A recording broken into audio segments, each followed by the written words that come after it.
Una vez más nos encontramos a través de este medio para hacer nuestra reflexión semanal, en este caso acerca del Evangelio que leímos el domingo pasado, 6 de marzo del año 2020. Evangelio de San Mateo, capítulo 18, versículos del 15 al 20.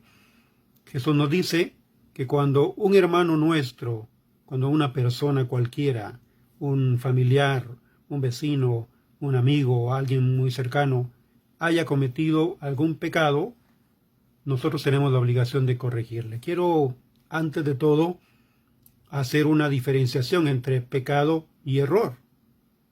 Errores son las cosas que no hacemos bien, las cosas que hacemos equivocadamente o de una manera inapropiada, pero que no necesariamente constituyen una ofensa ni a Dios ni a las personas.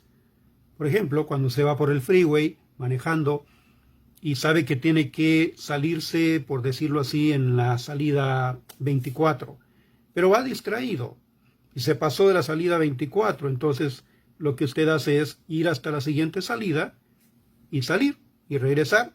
Cometió un error, pero no hizo daño a nadie, no atropelló a nadie, ni insultó a nadie, etcétera, etcétera. Un pecado, en cambio, es un error que nosotros cometemos, pero que también ejerce cierta ofensa hacia los mandamientos de Dios, o hacia la convivencia con las personas, o incluso hacia uno mismo.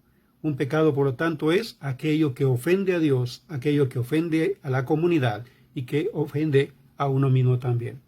Entonces Jesús no nos está mandando corregir errores. Es bueno corregir los errores, especialmente los propios errores. Pero Jesús nos está mandando corregir a aquellos que cometen pecado, aquellos que ofenden a Dios, aquellos que ofenden a las personas, aquellos que se ofenden o que se hacen daño a sí mismos. Y Jesús dice también que tiene que haber un procedimiento. La primera cuestión, el primer punto para corregir a alguien que está cometiendo pecado, a alguien que está haciendo daño a los demás, es llamarle aparte. Nunca en público, nunca en público. Y en esto yo me acuerdo mucho de San Juan Bosco, que siempre a sus educadores les aconsejaba no corregir a sus alumnos en público, sino en privado. Esta es pedagogía de Jesús también. Llamar a la persona aparte, hacerle ver el daño que está provocándose a sí mismo o a los demás, o la ofensa que está infiriendo a Dios al no actuar de acuerdo con los mandamientos de Dios o de acuerdo con el Evangelio de Jesús. Esa es la primera parte.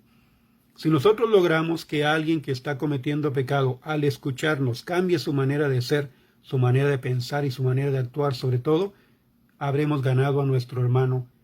Si esa persona no nos escucha, no nos atiende, no nos hace caso, no sigue nuestras indicaciones, no acepta la corrección que nosotros le estamos haciendo, dice Jesús, llama a otra persona o a otros dos para que haya algunos testigos y puedan darse cuenta y dar testimonio de que a esa persona se le hizo la corrección adecuada. Y así Jesús sigue dándonos el procedimiento adecuado hasta llegar al último momento en que dice, si no hace caso a ustedes, si no le hace caso a los testigos, si no hace caso tampoco a la comunidad, considérenlo como alguien totalmente ajeno. Si nosotros hiciéramos eso en la comunidad, sería un proceso de verdad bastante duro, bastante difícil. Está mandado por Jesús. Sin embargo, no lo hacemos porque al mismo tiempo nosotros tenemos que reconocer que los primeros a los que tenemos que corregir es a nosotros mismos. Dijo Jesús en cierta ocasión también, antes de sacar la pelusa que está en el ojo de tu hermano, es decir, antes de corregir un pecado de tu hermano, saca la viga que hay en el tuyo. Corrige los errores, los defectos, la falta de cualidades, la falta de virtudes, los pecados que tú mismo estás cometiendo. Entonces, nosotros como cristianos ciertamente tenemos la obligación, el deber de velar por aquellos hermanos que se están alejando de Dios, de velar por aquellas personas que con sus actuaciones están haciendo daño a los demás. Pero para poderlo hacer con autoridad moral, para poderlo hacer con solvencia moral, tenemos que arreglar primero nosotros nuestra misma situación de pecado. Entonces estos pasos que nos da Jesús son muy claros. son muy claros. Y al revés, cuando nosotros cometemos un pecado, cuando nosotros hacemos una ofensa o un daño grande a una persona, tenemos que estar abiertos a que otra persona venga y nos haga ver nuestro error. Jamás un cristiano puede encerrarse en sí mismo y decir, yo no he pecado, yo no cometí nada malo, yo estoy bien, yo no hice absolutamente nada en contra de las demás personas. No es posible que si nosotros actuamos mal haya 10 o 15 o 20 personas que están equivocadas diciéndonos que nosotros hicimos algo malo y que solamente yo tenga la razón. La humildad, la sencillez y sobre todo el sentido común me hacen aceptar cuando yo me equivoco. Sea yo un miembro de la comunidad, sea yo un trabajador, sea yo un padre de familia, un líder religioso, yo también estoy expuesto a cometer pecados.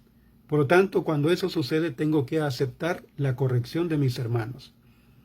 Pero también, cuando yo estoy consciente de que el actuar de otras personas está afectando mucho la convivencia social, la convivencia pacífica, entonces yo tengo que hacer ese trabajo de corrección que me manda Jesús.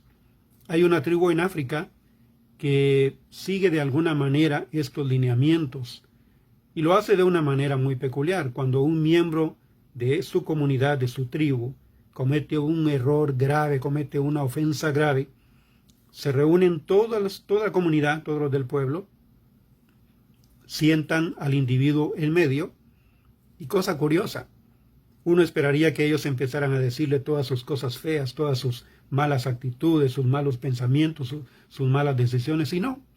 Esta tribu, si mal no recuerdo el nombre de la tribu es Mabemba, esta tribu lo que hace para corregir a aquel individuo que está haciendo daño a la comunidad, lo que hacen es empezar a enlistarle, a desglosarle, a explicarle las cosas buenas que él tiene, sus cualidades, las cosas buenas que ha hecho, las cosas buenas por las que la comunidad lo acepta y lo sigue.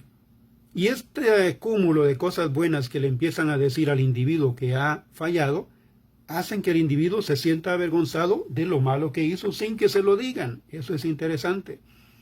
Y entonces a partir de ahí, el individuo empieza a mostrar ya una actitud de cambio, pide perdón, pide disculpas a la comunidad, y la comunidad hace un ritual para reincorporarlo a su tribu. Qué interesante que nosotros en el proceso de corregir a los hijos, por ejemplo, ensalzáramos más lo positivo, lo bueno que ellos hacen, y no tanto lo negativo. Hay personas que se quejan de que sus padres les corregían por lo malo que hacían, pero nunca recibieron un elogio por lo bueno que hicieron. Simplemente porque les decían, no tengo por qué elogiarte porque lo que estás haciendo bien, es tu obligación hacerlo. En cambio, sí tengo que corregirte por lo malo que has hecho. Y definitivamente es una postura equivocada. Nosotros tenemos que tener a la vista las cosas buenas de una persona cuando le vamos a corregir para que haya un balance y podamos hacer sentir a la persona como una persona importante, como una persona valiosa. Tengamos en mente entonces eso para esta semana. ¿Cómo corregimos a los demás? ¿Cómo nos convertimos en personas realmente interesadas en que los demás actúen bien? Y no solamente en personas que andan fijándose en lo malo que hacen los demás para caerles encima y hacerles ver sus errores. La corrección fraterna, la corrección de una persona a otra en sentido cristiano, se hace para mejorar, para hacer la convivencia fraterna cada vez más adecuada. Nos vemos el próximo domingo en nuestra misa, siempre en el patio, a las 9 de la mañana, misa en español. Felicito a los que vinieron el domingo pasado a pesar del holiday y a pesar del calor. Aquí estuvieron. Muchas bendiciones vienen para ustedes por manifestar su amor por Jesús, su amor por la Eucaristía. Que Dios les bendiga.